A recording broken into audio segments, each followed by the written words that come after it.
Hi, Kakul Ruby. Just give me a second. I will go live on YouTube so that we keep it recorded for as and when participants want to access it. I see somebody has raised their hand. Suresh sir. Hi, Kakul Ruby. Just give me a second. I will.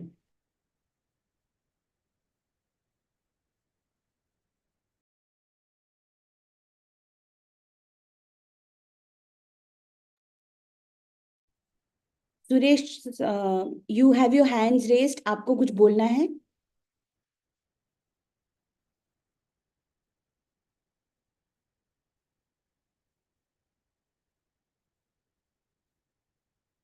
Okay, I'll unmute him. Let's start, please. Yes, thank you.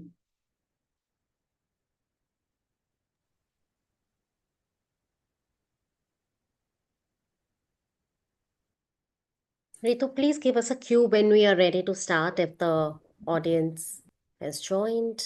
Just Yes, let us Kakul, we know. already have 67 participants. Let's start. I will drop in a chat in the group, in the chat box. Yeah. Okay. Okay. Wonderful. Very good afternoon to everyone on this forum. Um, Really excited to be here and kickstarting this Skill Lab series. Let me start by introducing myself. I'm Kakul. I look at the strategic capacity building practice at ISDM. ISDM is an institute which focuses on development management talent, knowledge practices, essentially to reimagine how management can be used to deliver social impact at scale. One of ISDM's center is Center on Good Governance.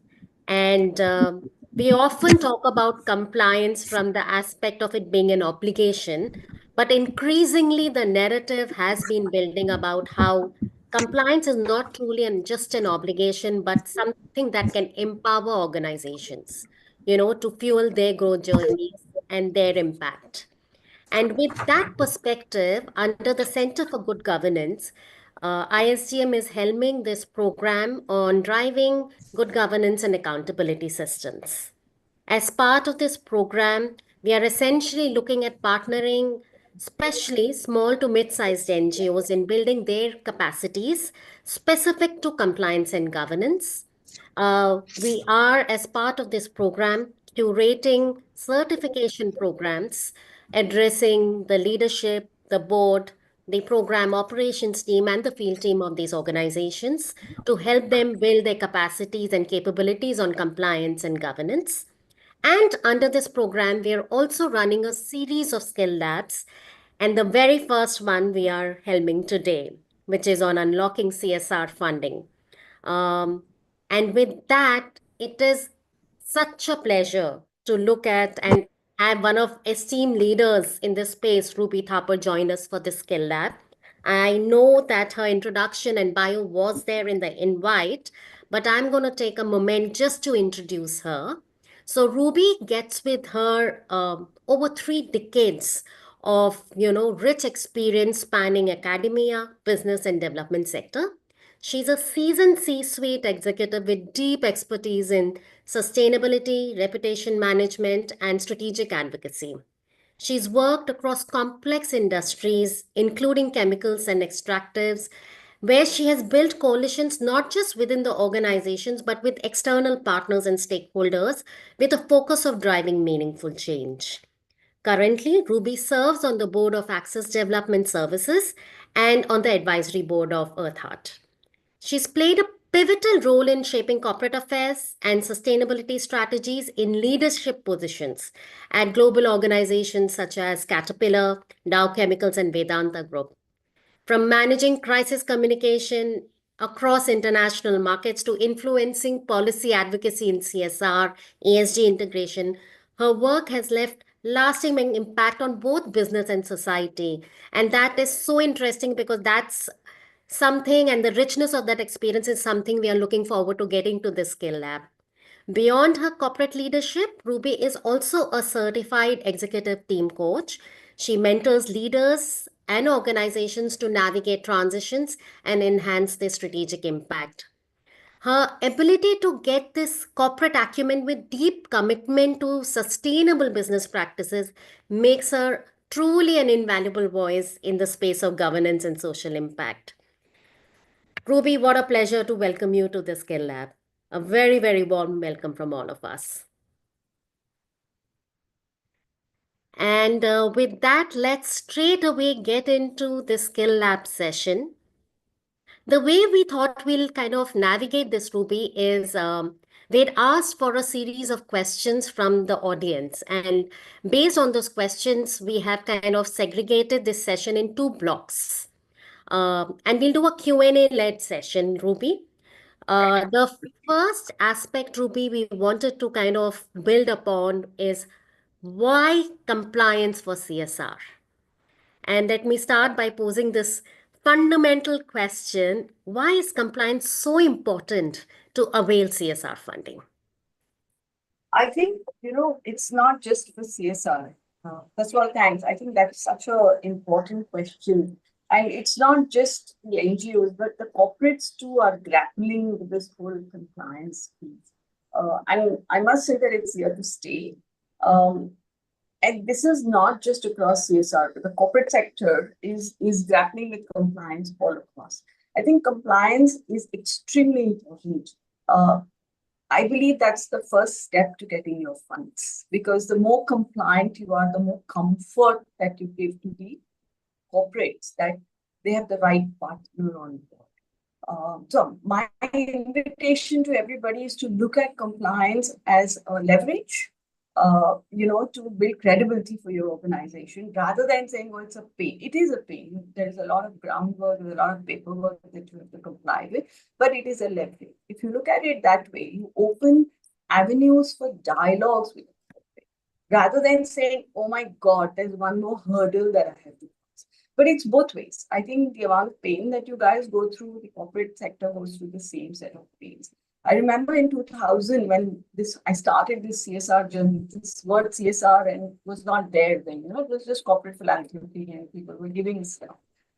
And it was maybe a department or one person who would make decisions. But today there is a whole ecosystem within companies that makes CSR decisions. So it's when you write to a CSR professional, they have absolutely good intentions to work with you, but they have complex environment that they have to navigate before they can make a decision about who to pay.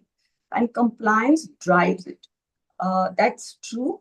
There is a legality to CSR today, where the board of directors are accountable for where they give the money, and then the money is spent in the right way.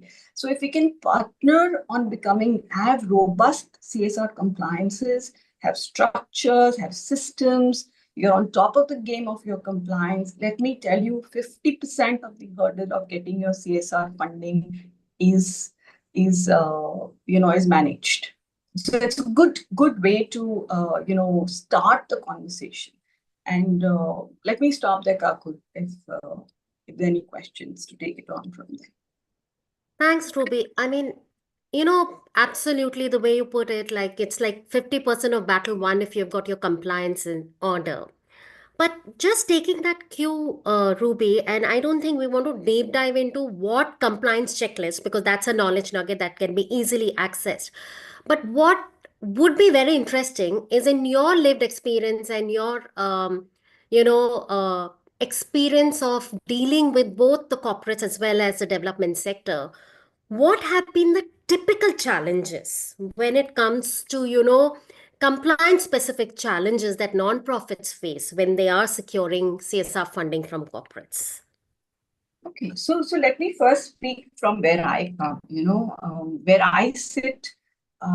With the government now making CSR mandate, I have to equally understand the language and unpack it to say what is the compliance that I have to do internally so that my board of directors is protected and we bring in the right NGO partner. So that's the first piece, to understand what that legislation means for us, can be fun. For example, I was looking at a funding organization which was training for an NGO, which was training women entrepreneurs.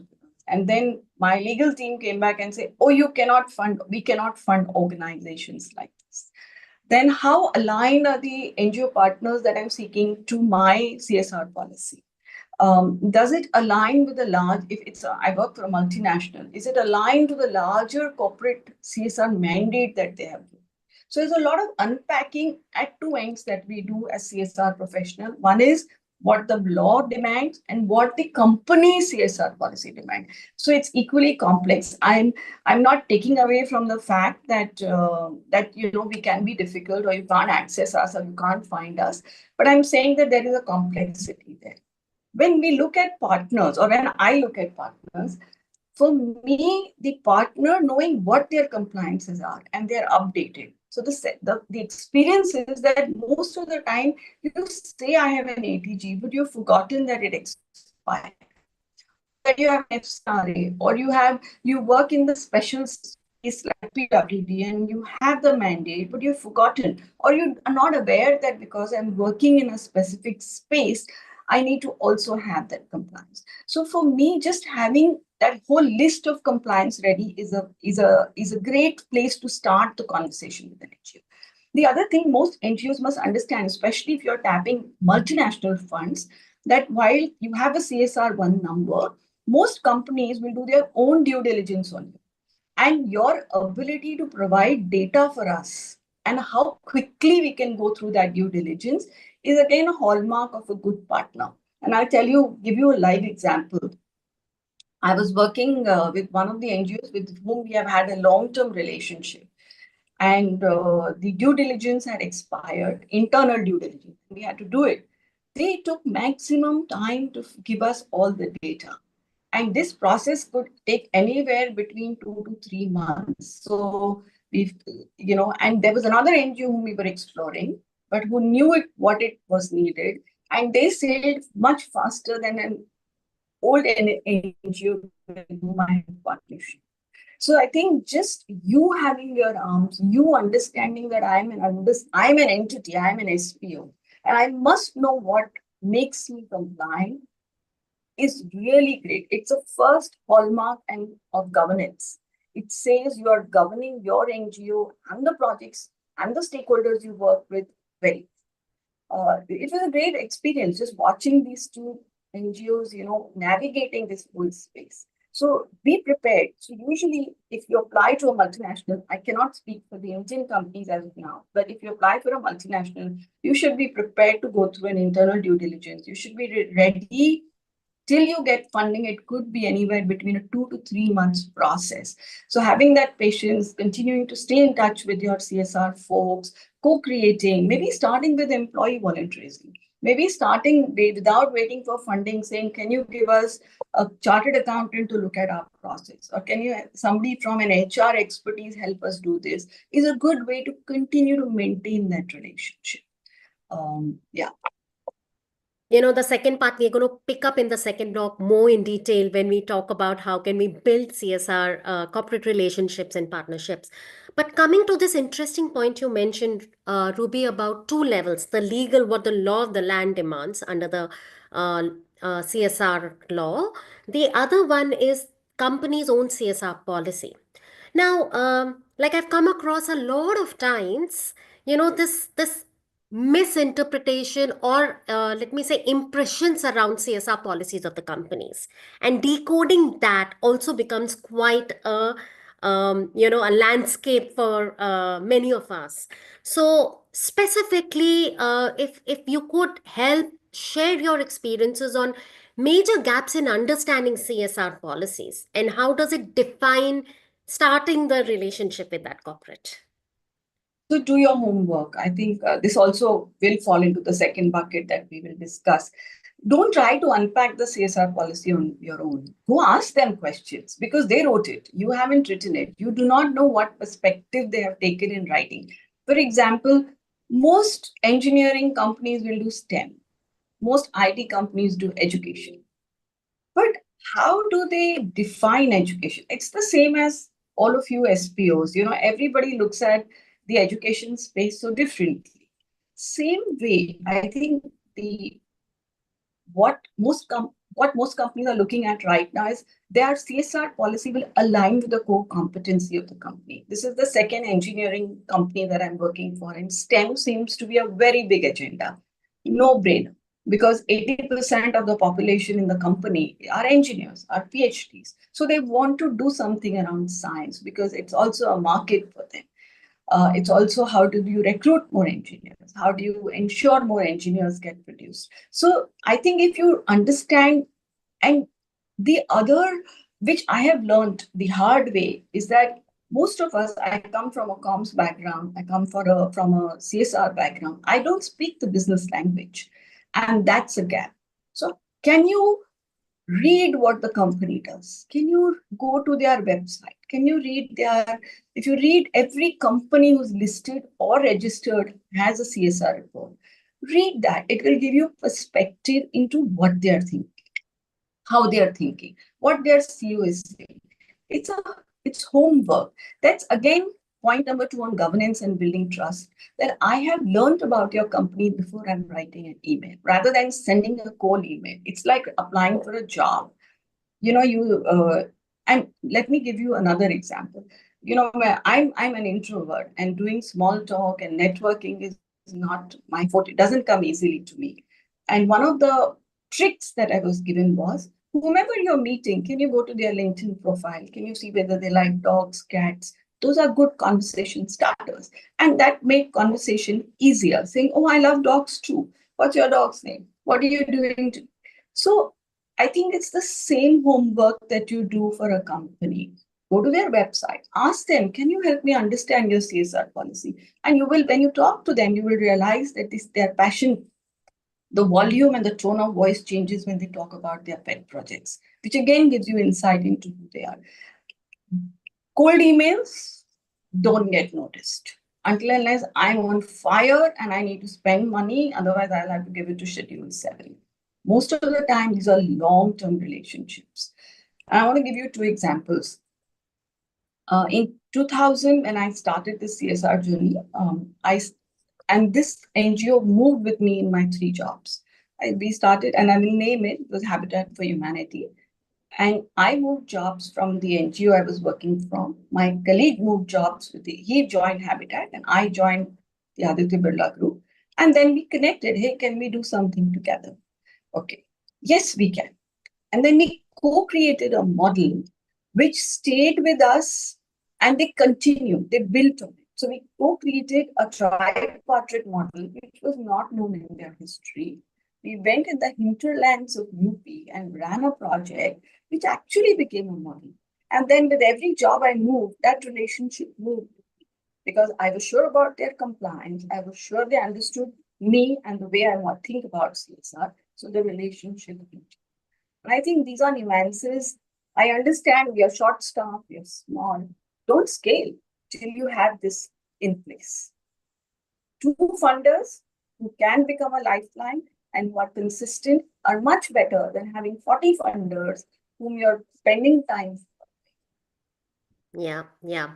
Interestingly, Ruby, like you were sharing, I'm reflecting, and that's so true.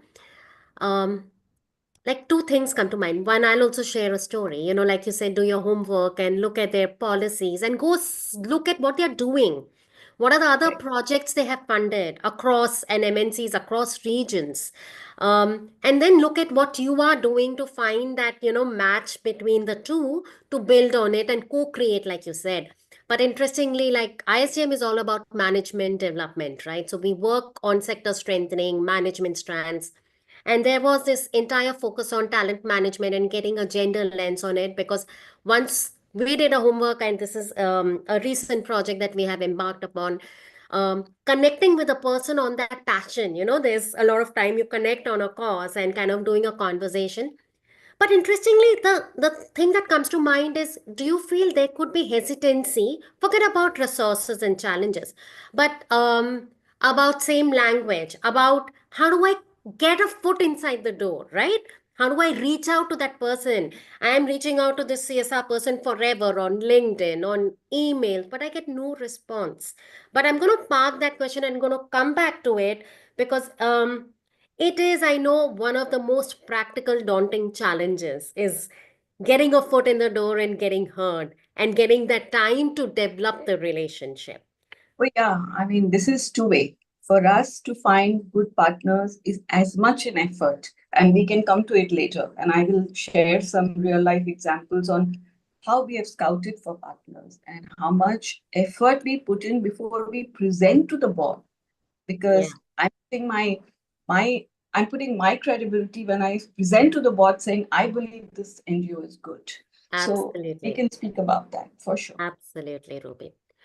Ruby, is there anything that you'd like to share on any recent changes to the environment, the budget, the context, the meta environment that we are in currently, or CSR compliance regulations, which you feel is going to impact this landscape of CSR funding in the coming years?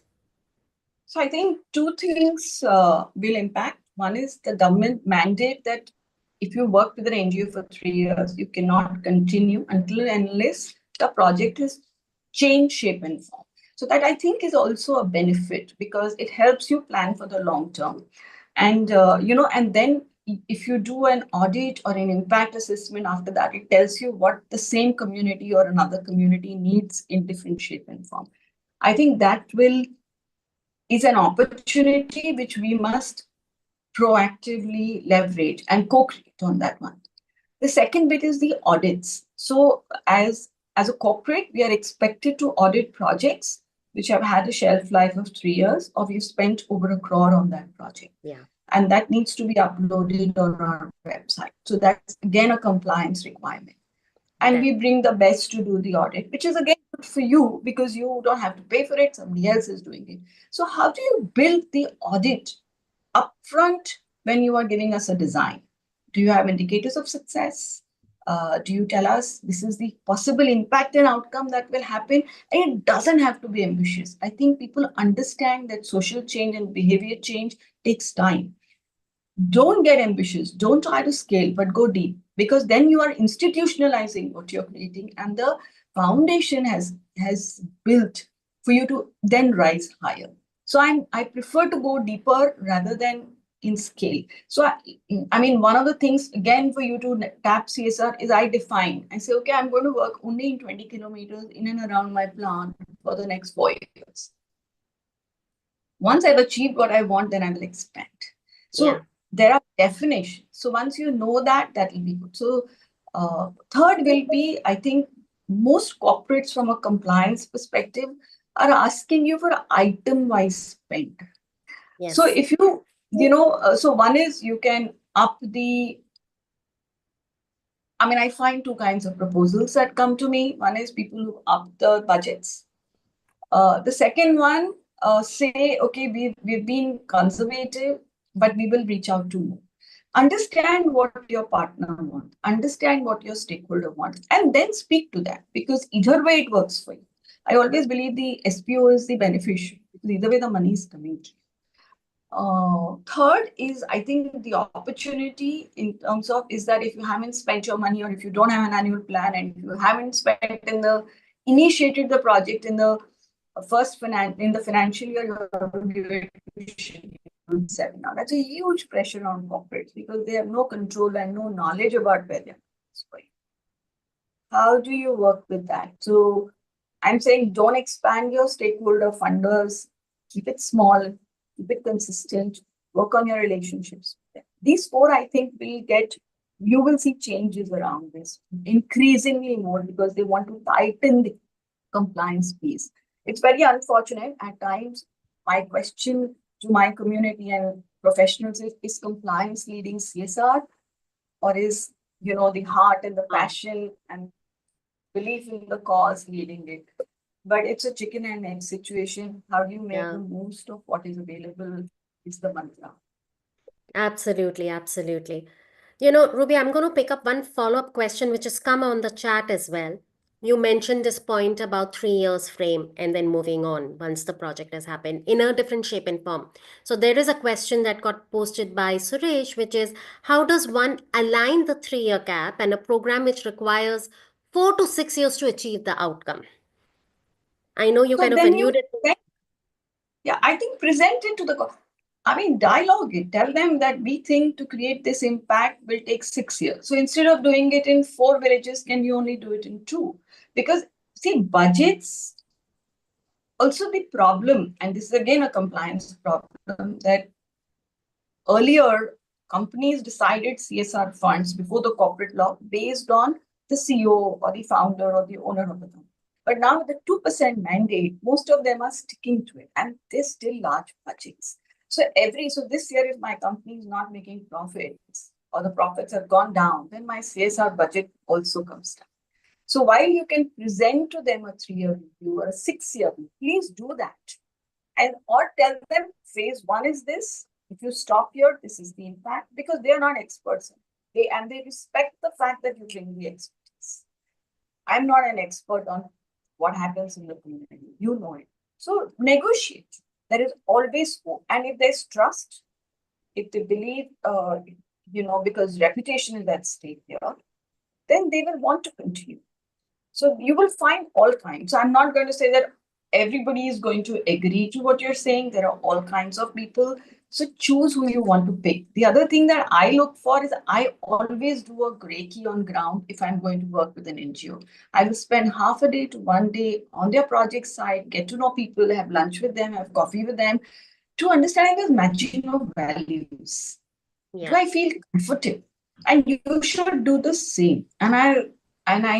It's not an example from CSR, but I was hiring somebody and I told her that, I'm happy to hire you. She said, yeah, I'm happy to work with you. She said, as you were assessing me, I was assessing you whether I want to be led by you. Why do NGOs, SPOs shy away from it? You're an equitable partner with the law. I think you must take your seat at the table, which has been given to you, not with arrogance, but with the intention that we are all having the same goal, and we need to hold each other to reach there. Absolutely. It's a slow process. So that's what I remember it was a very large project, very significant project in the Northeast. And while we were having a full day workshop on how we want to do this, and I found the NGO partner a little hesitant.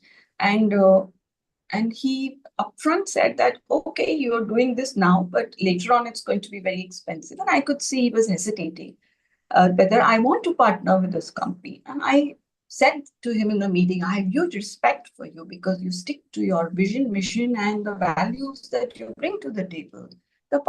We did eventually become partners, but it's because that was a vision which they started. You have to be true to it. That's also good governance. Exactly. The company is not compromising in any way. Why should you? Absolutely. Because you want the funds? No, there are other ways to partner. That's right. And again, just reflecting on this context, Ruby and Suresh, I mean, just sharing what we also went through. Like we also have a 3-year project which is on the verge of renewal, but it is also, as Ruby said, it could be 2 phases. It's what are you trying to build upon? So first 3 years, go deep to set something up, whatever thematic you're working on. But once that is done, how do you take it to the next level of impact? And that could be your next 3 years. So I think it's more about co-creating and dialoguing together to drive and own that aspiration. Hence your log frame, theory of change, or whatever that you are kind of presenting, having a clarity of what that is and owning to it and bringing your best to kind of converse together on the table as partners. In that is what we are kind of taking away.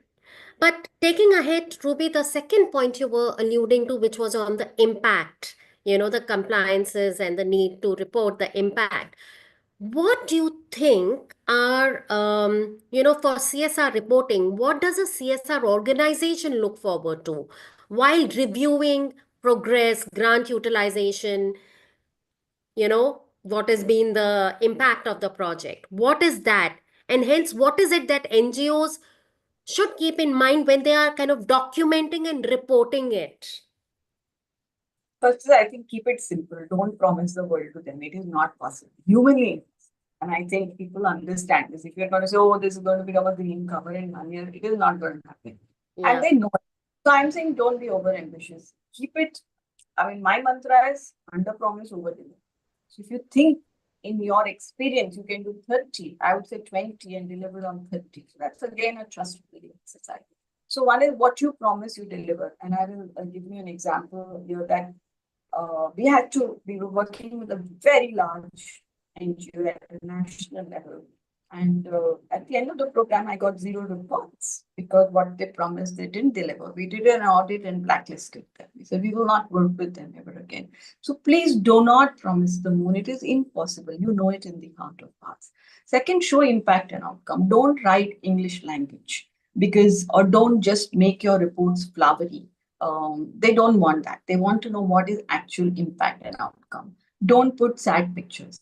Oh my God, don't play to the emotion. They're talking business with you. CSR is a business imperative. Please understand that. So they are looking at it. How will my shareholder look at it? How will my stakeholder? How will my customers look at it? So their stakeholder universe is very different. And understand that when you meet them, when you're planning for it.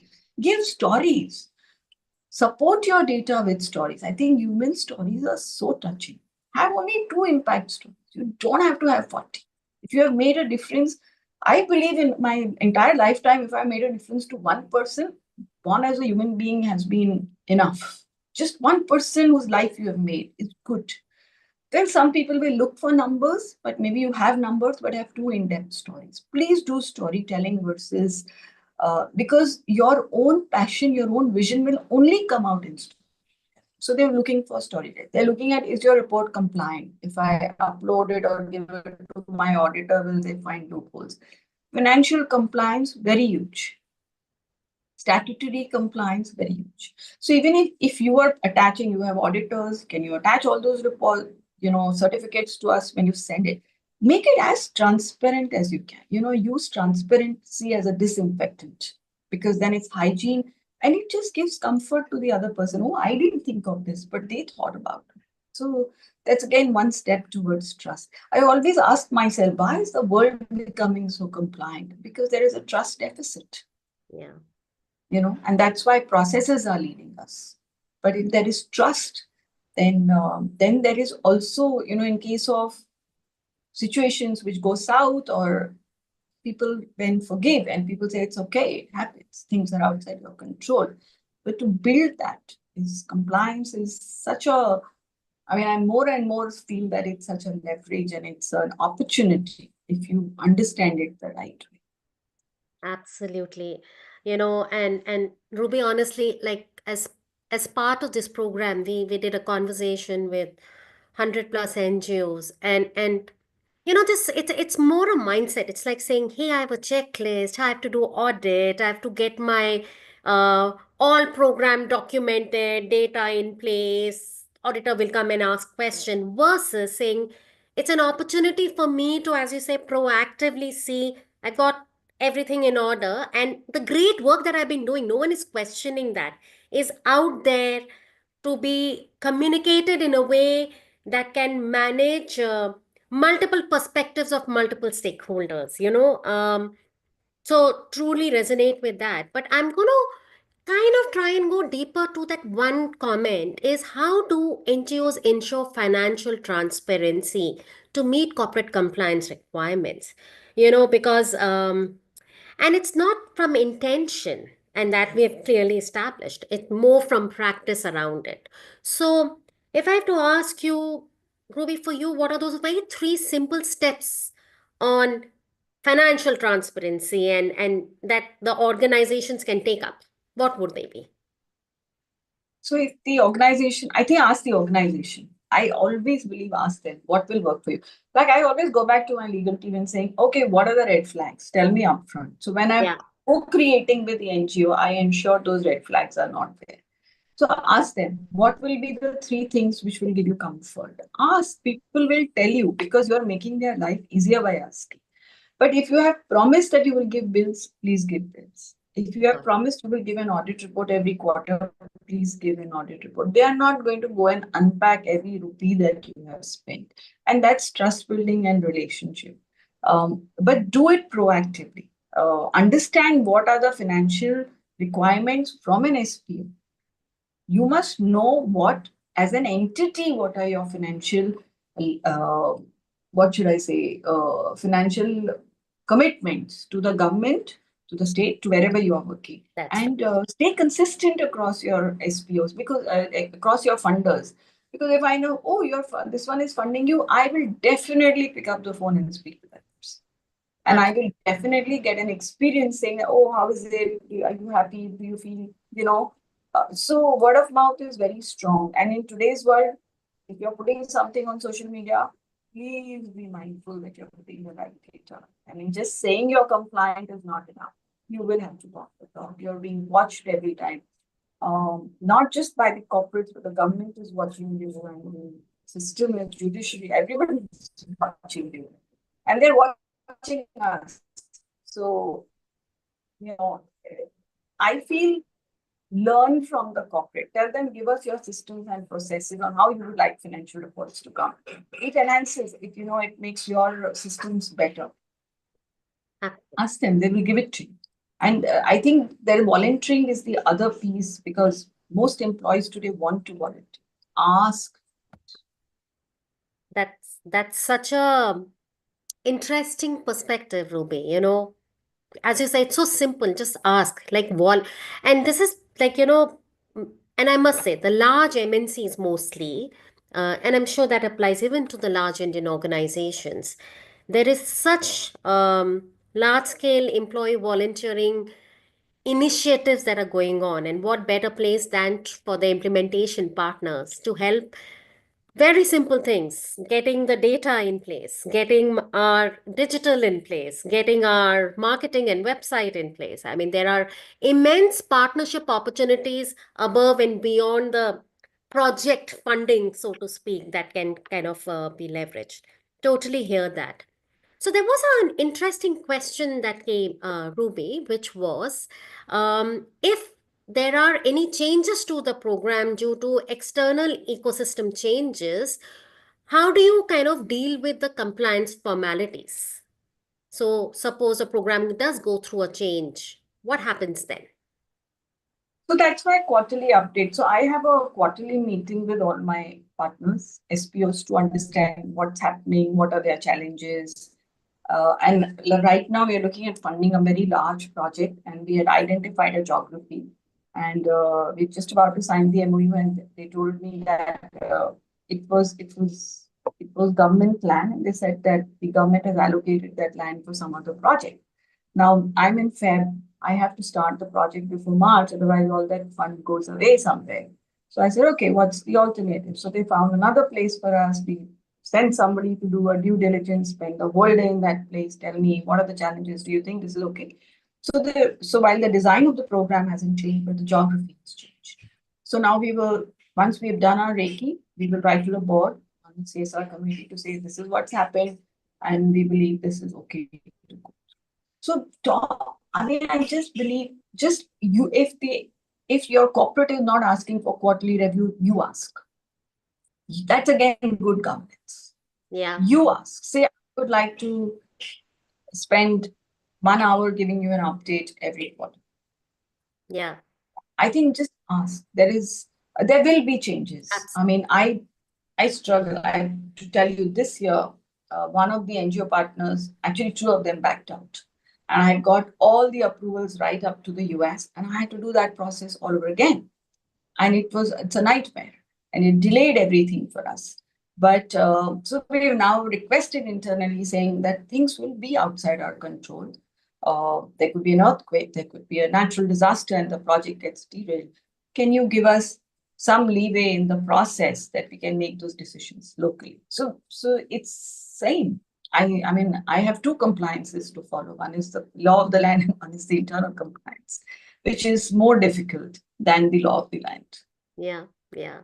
And I think it's very interesting to hear this loud and clear, because we focus so much about the perspective from the partners, the NGOs, to say how do we navigate, but equally the onus and the accountability is on the CSR professionals with the internal compliances besides the law on the land to kind of present the project, navigate the project, get the impact going, because end of the day it is driving that social return or capital that we kind of keep talking about. Similarly, if there is a change in key program staff, you spoke about the NGOs backing out, but let's say the key program leads or, important officials in the NGO organization kind of leave, exit. How does one deal with it? Yeah, so I think if you're the founding person of the NGO, the CEO, ensure you have relationships with all your funders. Like I sit on one of the board of the NGO, and we've asked them to bring their funders for one of the board meetings because we want to meet them. They should feel comfort that the NGO has a good board. Who are these people? So that's one of our asks for the upcoming year. That is financial year, we want to have one meeting with your 5 big donors because the NGO is growing, the fund size is growing, and we want more governance system. So we want more subcommittees. So we don't want, I mean, you're the expert on the program, but we want to. So as even sitting on the board of an NGO, I can feel what my responsibility is. So yes. I think as a build relationships, because people will move and go. I will go and come, then will be somebody else come. So how do you build that network? So even when you do volunteering, you're having much more than a foot in the door. You're completely in the organization. So right now, we are building volunteering as part of the project design, saying every proposal that comes should have volunteering. I think that's something that you can take away and propose, because then you know more people besides that one person you're dealing with. Absolutely. Ask them to come. Can we come and present a project to your CSR? Can you do a conclave where you invite all of us CSR, partners to work? Or co-create a project with another SPO. I think that will be a new trend in the future, is where two corporates working together, 3 NGOs working together, but at different, the design may be one, but you may have different roles in it. That's again good governance. Absolutely. I see that trend picking up. Oh, we would really love that trend to pick up, because with all this talk of collaboration, combining forces, and especially the complexity of issues we are talking about. I mean, I'm some of the questions in the chat, for example, you spoke about STEM, but the perspectives on fundamental financial and literacy, education literacy, very, very fundamental stuff before STEM, let's say. So that these are all complex problems. The collaboration is the way to go. So how do we kind of get partners to this together? So huge shout out to this trend, and really hope it picks up and we see many, many, many examples of this, not just between corporates and NGOs, but also with the government kind of coming into the fray as well. I mean, it's a tough one, but I think the future lies there, because how long after independence will we still say people cannot read and write? And that will be questions that will come to you. Absolutely. Why right now we are doing a project where we brought 3 SPOs together for one project, and each of their roles are defined. Can an SPO come to me with a proposal like this? Technical collaboration. My previous company, which had like, I don't know how many PhDs and scientists, and I said, can these people work on some aspect of you technically improve a product that you're offering in the market? No, there were no takers, because we are not challenging ourselves to think like this. That's right. That's right. So there's a question. I'm going to pick up this one, which says that this is from Kumar Vikash, which says, can you throw some light on negotiation with the donor on service agreement versus grant agreement under CSR? Yeah, we just did this. So we had to eventually tell them that a service agreement does not work for an NGO. I mean, because of the nature of who they are. But you will have to have this conversation. It took me 2 years to get this conversation. This year, finally, we've converted everything into a grant agreement. So it takes time. It's not a cake. That's all I can say. Talk, tell them. Like one of the NGO partners said, I'm not going to sign a service agreement. He said, well, this project is important, so please, can we change? So we changed it across. But one person had to raise the voice. Till then, none of the SPOs for the last 3 years that I've been in this company raised that voice. You educate people. Why do you think they know everybody? They don't. They are not. We are not an SPO. We understand corporate laws better than the SPO laws. So Exactly. educate us, please. Absolutely. The last one on this blog that I'll pick up, Ruby, is what are the consequences of non-compliance with CSR regulations for NGOs? Oh, I think even you won't find many funders wanting to work with you. And at our level, the directors get accountable, can be behind bars. I've had government actually tracking how much money we are spending and coming back to us saying, this is your budget, this is how much you've spent. So there's equal due diligence that happens on corporates, and most directors will not want to go that route. So I don't think you can have that as an option. Don't even consider it. If you want to raise funds, get your Compliance Act in it. Don't even entertain that. If you made a mistake or if you think you're non-compliant, own it up.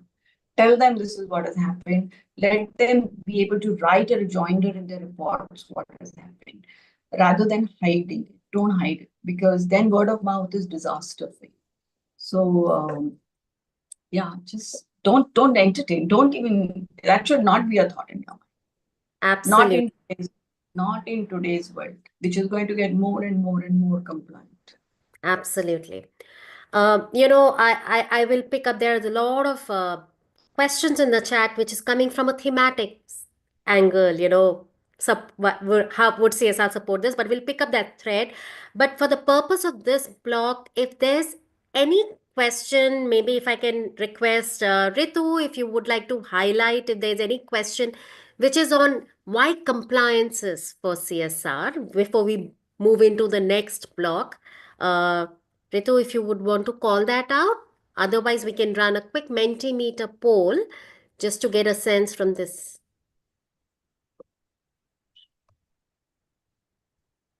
Okay.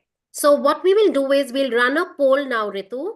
Can I, as we kind of close on this first segment before we move to the next block is where we will focus on building CSR corporate partnerships and how do you kind of become the sustainable partner for corporates.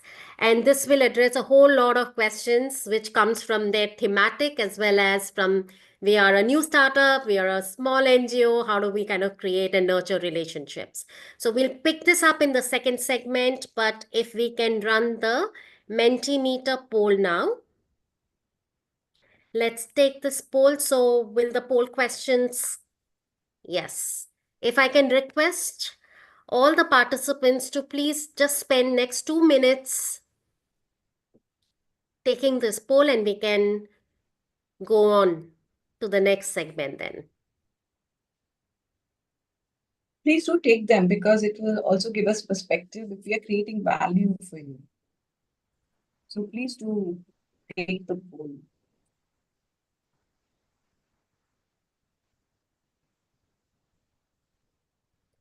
And while the poll is going on, I will again say that the knowledge element around, let's say, what is a checklist of compliance requirements, what is it that I need to maintain from a lens of financial, from a lens of statutory regulatory compliances, from the lens of audit, internal audits, all of this is available in multiple ways, but we will be putting it together and making it available to all of you, even under the program on our website, and we will circle back with that information to all of you.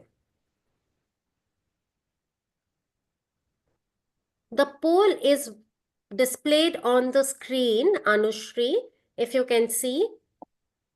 And if we have got responses, I will request the admin to move on to the next question.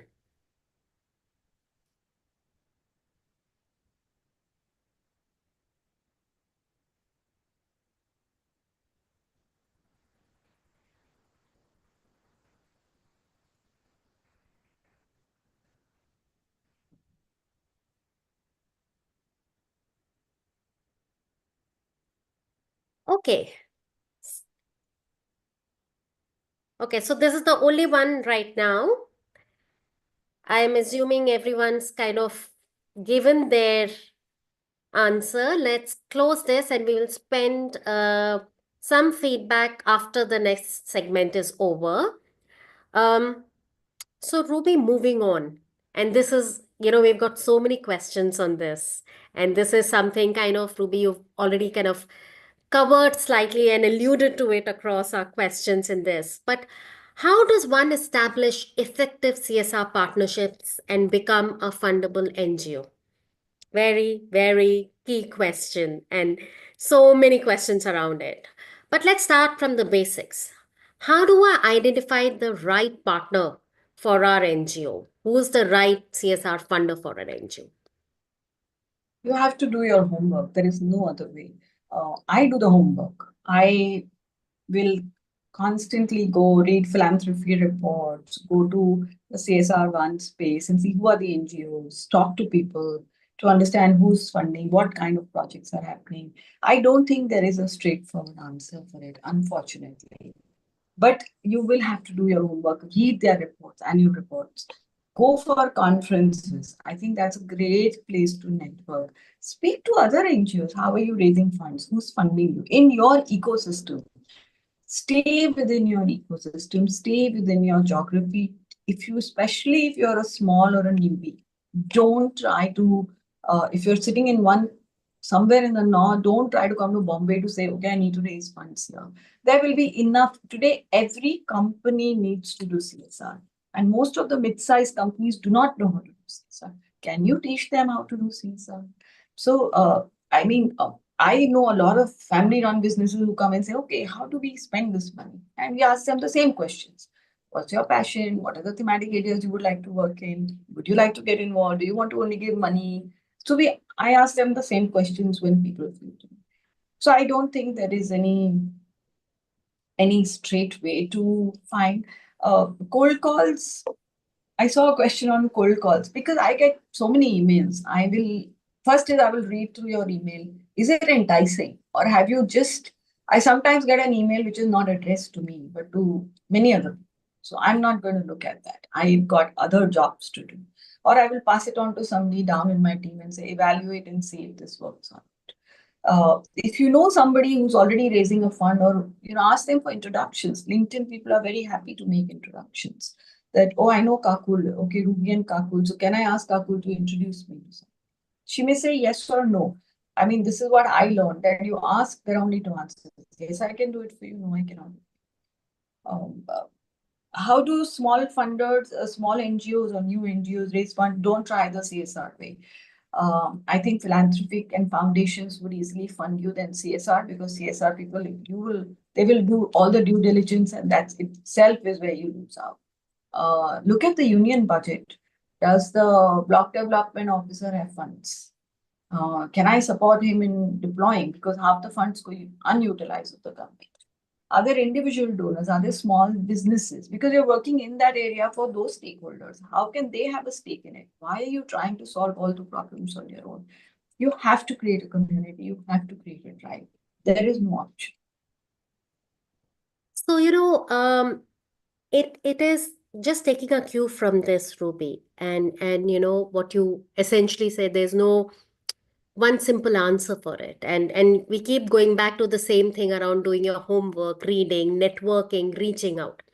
So on this question of cold call, and as you said, it's so interesting because having been on both sides, I actually did run a social entrepreneurship and a not-for-profit a while back in my journey. And I was also with the government working in urban governance briefly. And now at ISDM, we work with CSR. So, as part of my area of work, I also reach out to the CSR. So, what you said is so important. Typically, what happens is we have the same set of communication, email. And it's almost like, and obviously it comes from, I understand the challenges of time, resource, but the same email is going to 100 email IDs, verified, not verified, that aside, it's the same set, and sometimes we use direct mailers, which is, like you said, the address, the name gets wrong. But making it personal, making it, what you said, enticing, but making it to the point without, and that's a language also, less English, more maths, like how do you kind of get that message across? Because the richness of the work that the NGOs are doing is immense.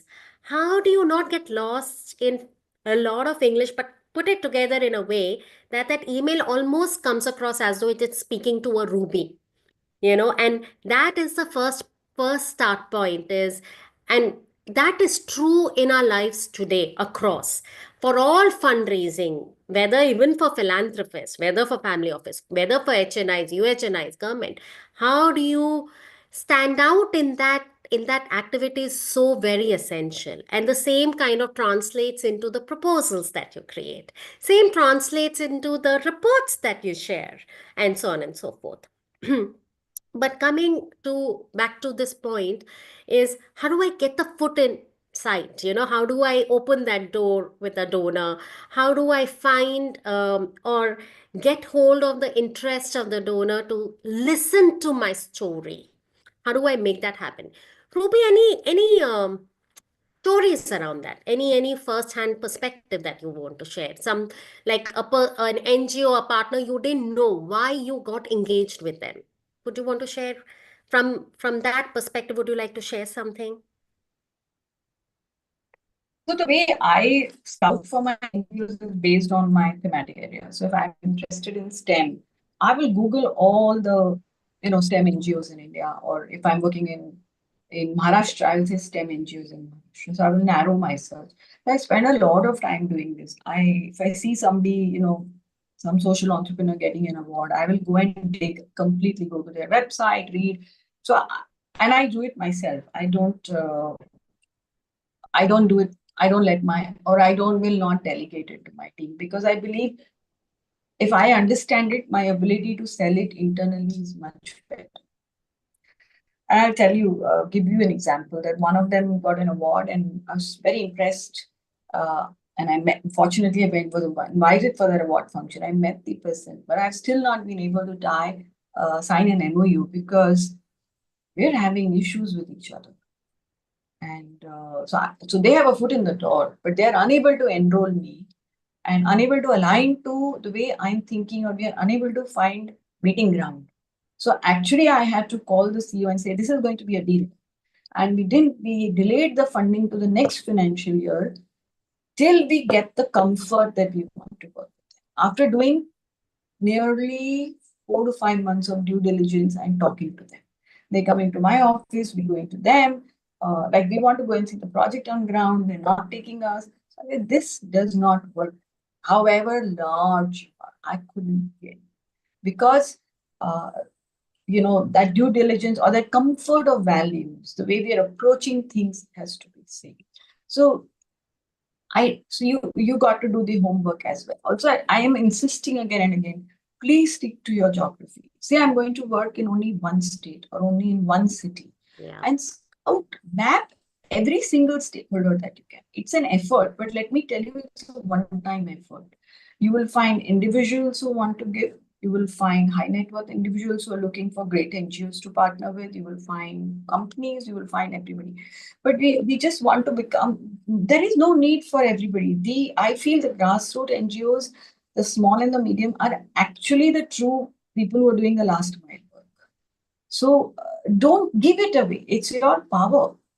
And we are now looking for that last mile. So even if we have a mother NGO, we want to understand who's going to implement. Exactly. Can we meet?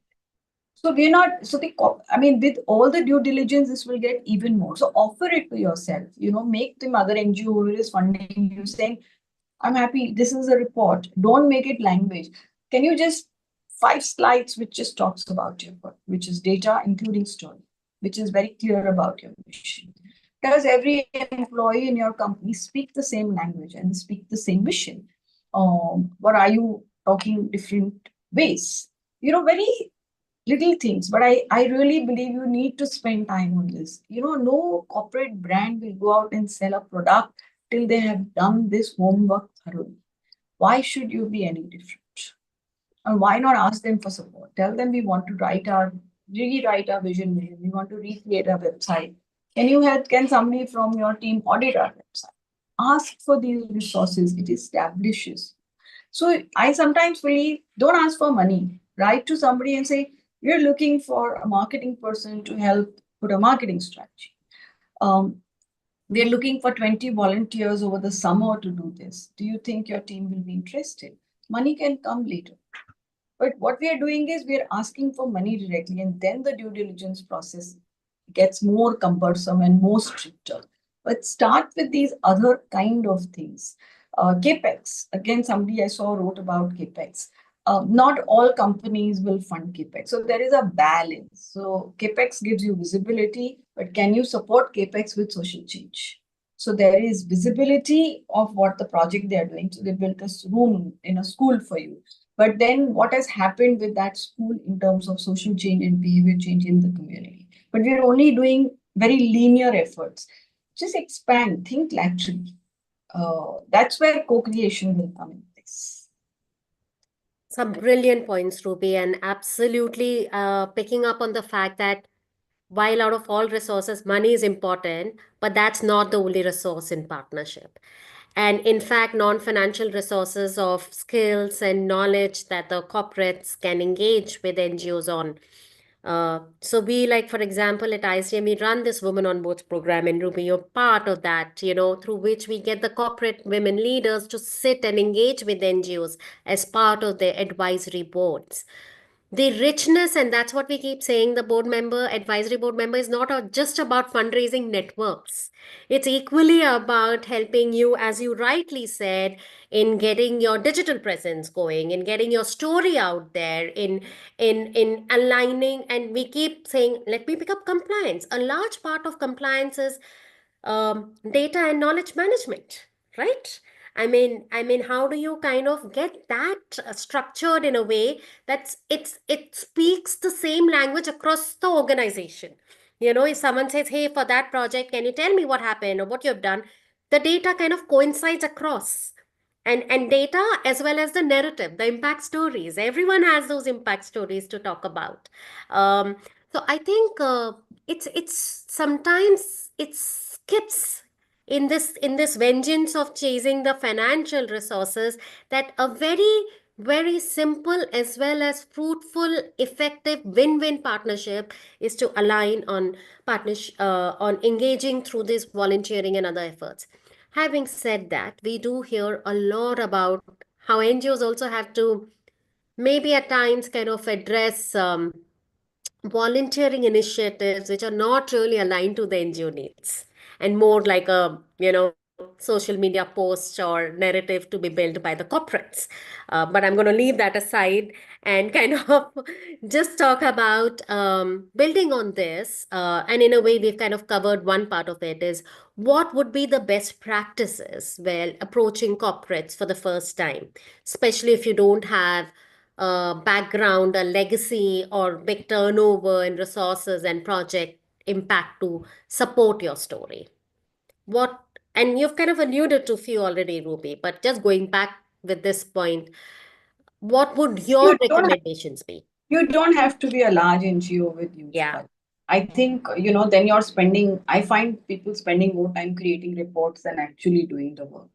And even if you're a small NGO, but if your impact and outcome is powerful, I think that becomes a game changer. If your governance is in place, you have good board members, you have a solid reputation, you're open to taking the corporate for a site visit and showing them what it is, then I think all those will work in your favor.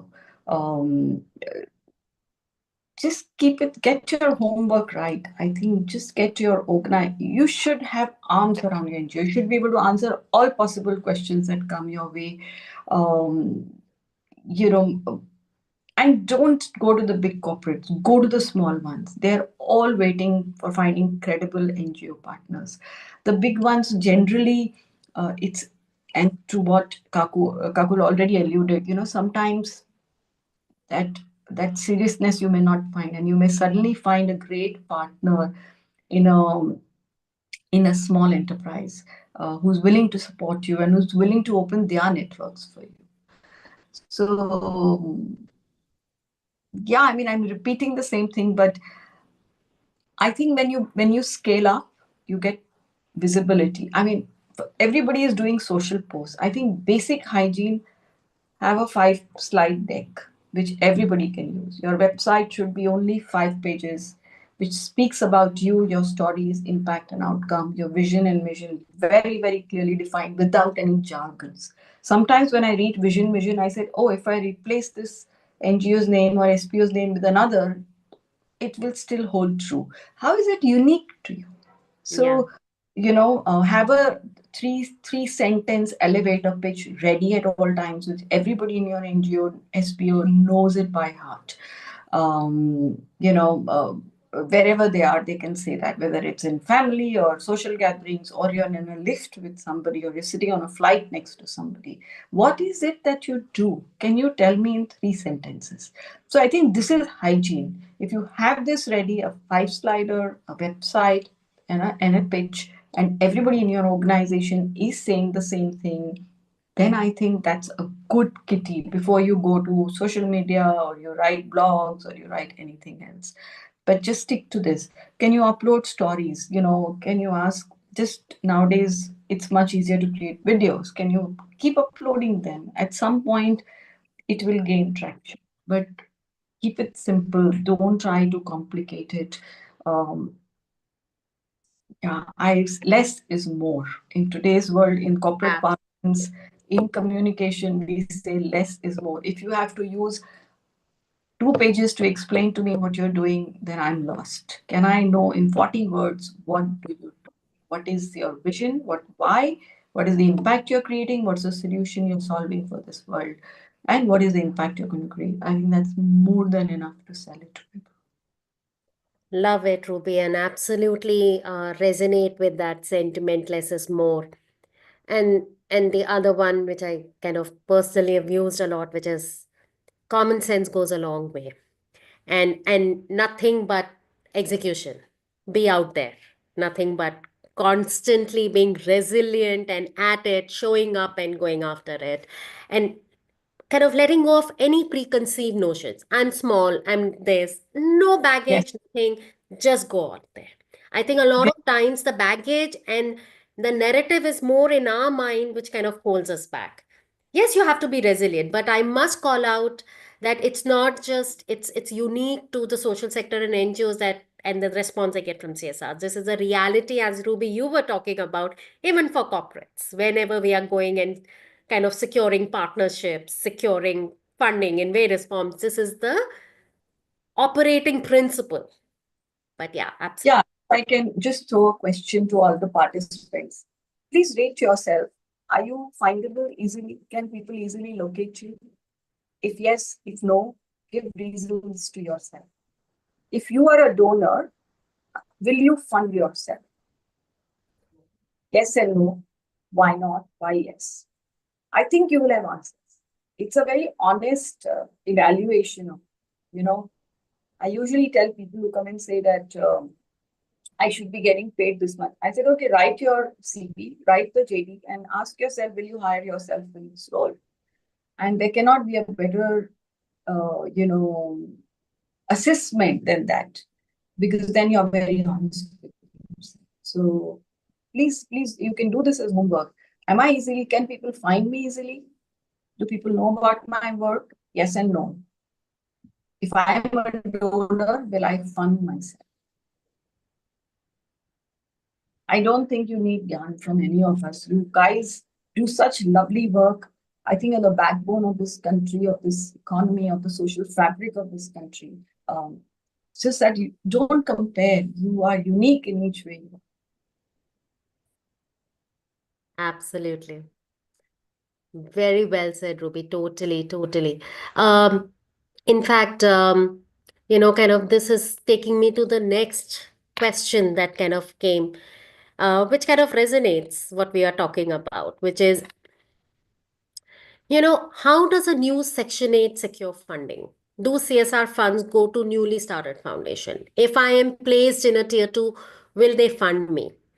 And all of this, Ruby, you've kind of covered, but driving home the same point, which is, have you done your homework to see who are the ones in your geography who will fund, who are looking for it? Are you only going for the top 15, 20 CSR names which are kind of floating?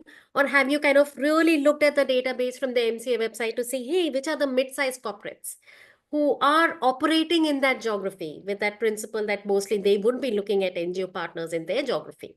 So, I mean, I just preempted that from my side, but Ruby, Yeah. over to you to hear your thought on that, Yeah, please. I think even companies like Tata's and Adani's and the big ones have they're working in the remotest part of this country. And today CSR is decentralized. You may have somebody sitting at the corporate doing strategy and doing more positioning of their CSR or writing sustainability report. But it is decentralized. You will have local people who are responsible for making these decisions.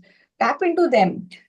Are you part of CIIs of the Western region and the ASSOCHAMs of the Western region who all have a CSR vertical? Are you embedded with them? Are you implanted with them? Are you embedded with universities? If you're in Jamshedpur, XLRI will be somebody where people will go for advice that, okay, where do I go? Are you embedded with them? Are you embedded with schools if you're working in the education? Can they introduce you to something? I think the stakeholder, just map your stakeholders. Sit down and say, these are the 5 key important stakeholders for me to source funding from. Stay within your area. You're going to spend less time. You're going to spend less money. You're going to wonder less because you can have FaceTime with people. And that's what we are doing. We are saying, I don't want a national NGO. I want somebody who's local. While I may even identify a national NGO, my first question will be, do you have somebody stationed in the state or in the district that I'm working in? If not, how are you going to serve my stakeholders? These are questions that we ask. It's important to go local. I think that's where the impact is, because you have the network, you speak the language, know the journalist, know the government. More or less every project, if you do in education, is aligned to the government. More or less every project you do in environment is aligned to the government. So do you have that network already available, which the corporate may not necessarily have? So what is it that I'm offering besides a program and a project to them? Am I offering my network to them? Am I saying I can make this happen for you? Yeah. And one NGO partner, I don't have to think. That person has the network. Yeah. So this is what we want to do. I will get all the approvals. Once I'm done, we can sign the MOU. Brilliant. I'm not the face of it. So they're doing. See, the other thing with SPOs is that most corporates will also hedge their reputation when they work with NGOs. So they want to bring credible NGOs. And you and I also don't want to work with companies who are not ethical, not compliant. We also say, okay, how can I lend you my brand? It's two-way. So yeah, just keep it small, keep it simple. Then you don't have to worry about resources and things like that. You can expand as you believe you have institutionalized 20% of it, and now I'm ready to go to 30. There's no hurry. I think all this takes time. Absolutely. Just reflecting back when we were doing this exercise of how can we support NGOs in their compliance journeys, the lens was compliance is not a function of one role holder. It's not like you have a finance person, you have an audit person, you have an HR person, you have a programs team. And interestingly, we realized this concept of chief compliance officer is a misnomer. I mean, and it's always like the leader is accountable for the compliance and the brand and the image of the NGO. True. However, the accountability lies, just like what you were saying, the entire organization rallies behind it. And hence, saying that, okay, we do need board members, and the board members need to know how to support the compliance and the governance. And from that aspect, even support fundraising, because that's the credibility giving the narrative to the organization. So there is something for the board members. There is 100% something for the leadership, the founder.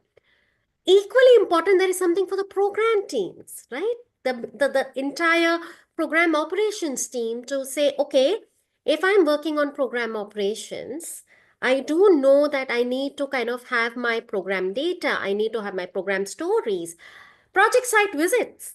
When you're doing the work you're doing, and as we keep talking about this results based program management, the pride in taking people to the site where the work is happening, because the richness of it, seeing it, feeling it, talking to the community, that's the true effort. And Totally. obviously the front line. So, interestingly, when we did that and we realized, it's something that you build across the organization. And that's something the effort of the center has been on, is to develop, capabilities and offer solutions at all levels for the organization. But going And back, there were, this sorry, group must yes. tap into ISDM because you're really creating programs which are the pain points. So you are not creating a blanket program. That's the beauty of ISDM, that they say, oh, is this your pain point? We can create a master class for you around that, and you have the network to do that. And I think ask for it. Call up ISDM and say, this is our pain points. Can you design? Can you do more CSR workshops around? Somebody said project proposal. So there are people who work with international NGOs who can tell you how to create these. Most corporates have their own format, so there is no standard format of how they expect proposals. It will be very, very different.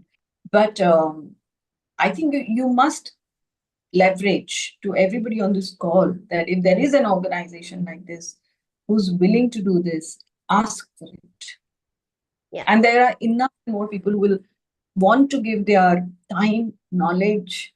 They're looking for opportunities like this. Yeah.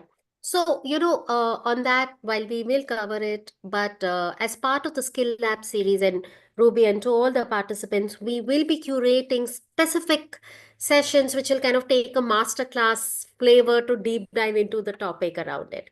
But I'm going to pick up this question, which is, what metrics and reporting frameworks do corporates typically expect from their NGO partners? I know we covered it in the initial part of this, but going back to specifically this point again, Ruby, just because it's come up and in the context of conversation, if I have to ask you, from your experience and having, I'm assuming, been through multiple impact reports and multiple kind of project reports, for you, what are those essential principles that you look for when reporting happens? So one of the things I look for when I look at reporting is that what was the program design and what were the indicators of success that we agreed upon.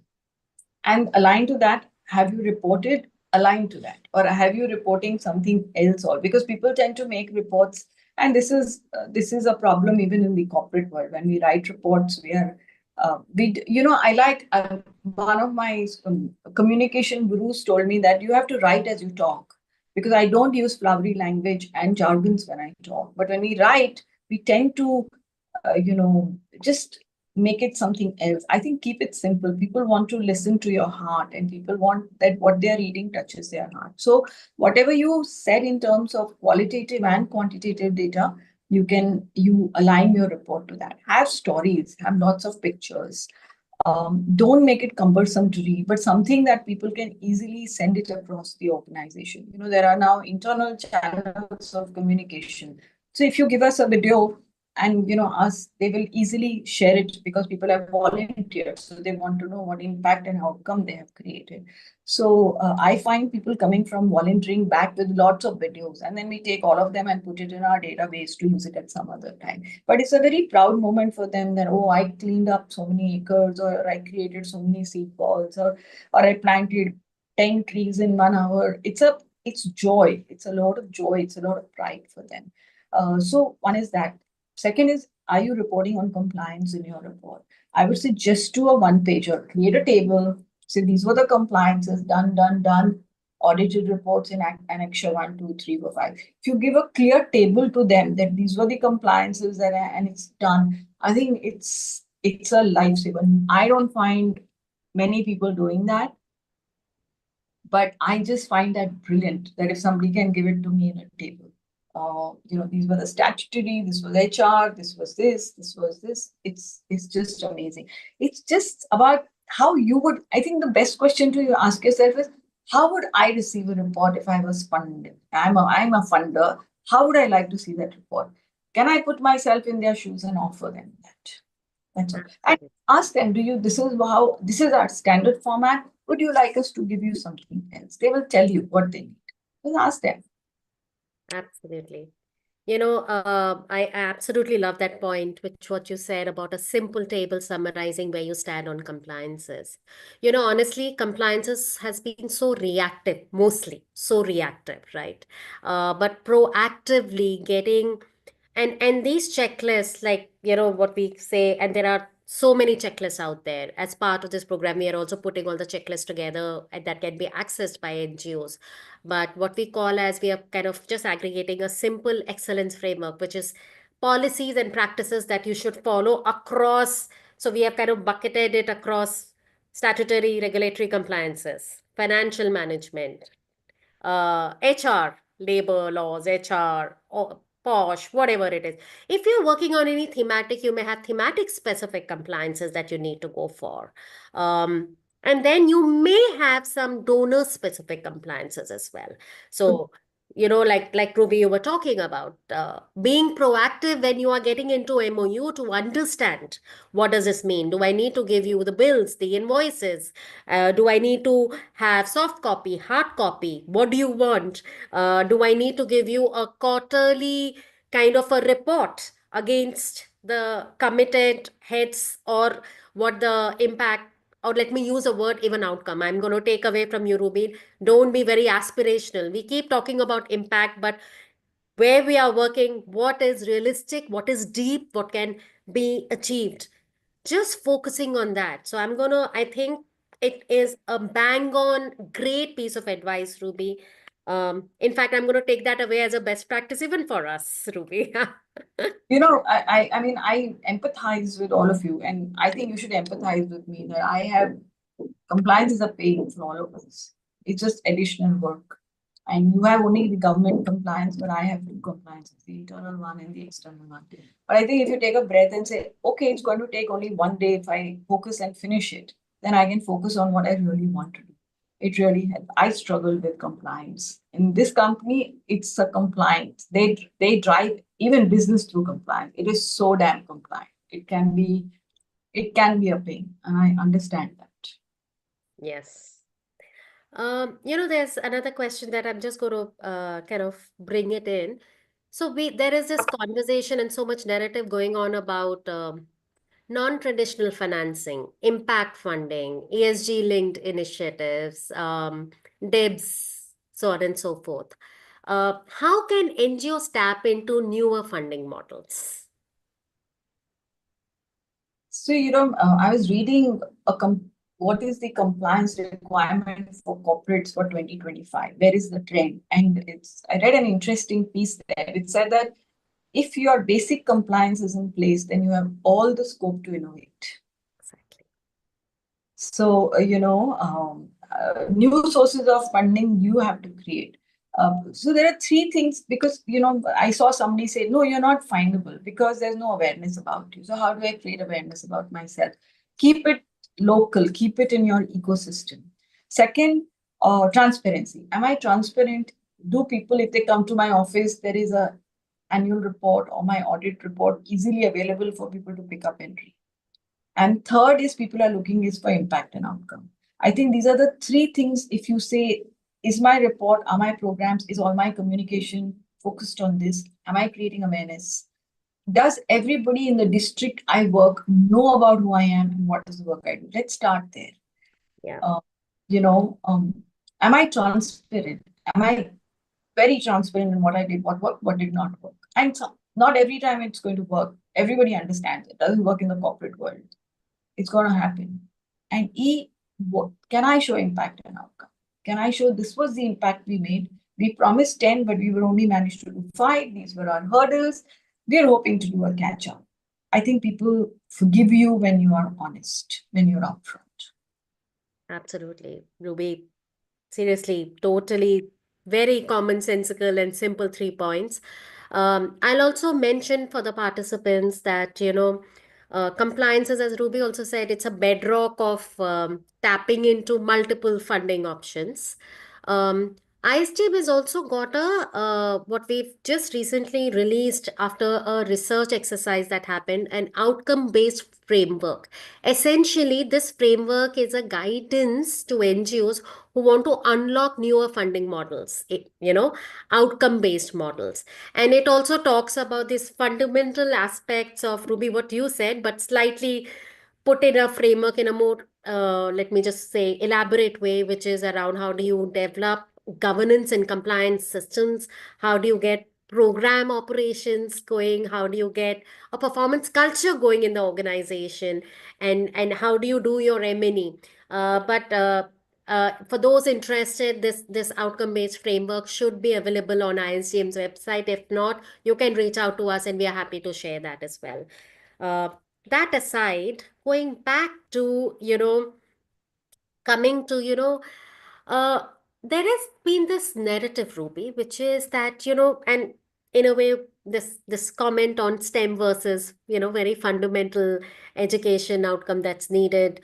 But going back to it, there is this question of how does one nurture and grow partnership when we can co-create what is it that the community needs or what is it that on ground is needed versus what you may have defined for your CSR strategy? How do you make the twain meet? How do you bridge this? So I work for addressing a community need on ground. You have defined some CSR strategy.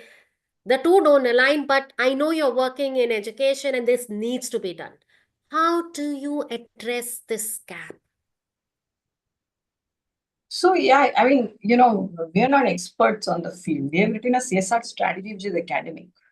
Let's be very honest. Most CSR, unless they're very clear about their vision, mission, and the areas, if you see very few of them, even mine, when I look at my CSR strategy, we finally managed to bring it down. But there is a lot of pressure to, do this also, do this also. So, we're not the educated kinds. It's an academic exercise.